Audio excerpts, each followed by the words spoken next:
আমাদের আস্তানা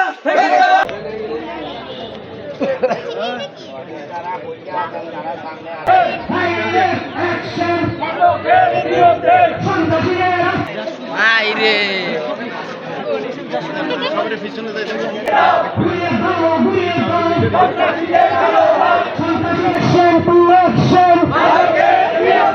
মাদকের বিরুদ্ধে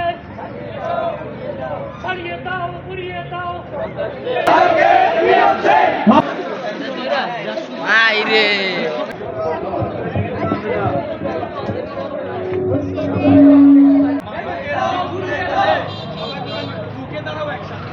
বহিরাগত লোকজন এসে এখানে মাদক সেবন করে, এটা মাদকের আখড়া করে রাত নাই দিন নাই, রাতে 2টা 3টা দিনে যখন খুশি এরা তখন আসে। ওই দিন এদেরকে আমরা গ্রামবাসী পাকড়া করি, করে আমরা থানায় ওসি স্যারকে কল করি, উনি ফোর্স পাঠায় এবং এই ফোর্সের মাধ্যমে আমরা তাদেরকে হ্যান্ড ওভার করি। ওই দিনই আসামিরা বের হয়ে যায় এবং পরের দিন তারা আমাদের গ্রামে যারা লোকজন আমরা ওই ঘটনায় জড়িত ছিলাম, যারা এদেরকে আটক করেছিলাম, এদের প্রত্যেকের উপরে তারা হামলা করা শুরু করে। এরপর আমরা গ্রামবাসী থানায় যাই, থানায় গিয়ে অফিসারের কাছে কমপ্লেন করে ফেরার পথে এরা দা শ্রেণী চাইনিজ করে সবকিছু নিয়ে দেশীয় অস্ত্র নিয়ে অনেকের প্রত্যেকের উপরে তারা হামলা করা শুরু করে।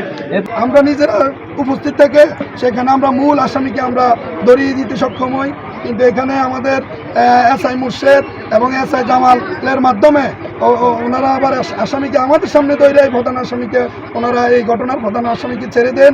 আমরা সেটা তাৎক্ষণিক ওসিকে, চট্টগ্রাম থানাকে, বিভিন্ন মাধ্যমকে আমরা অবহিত করি।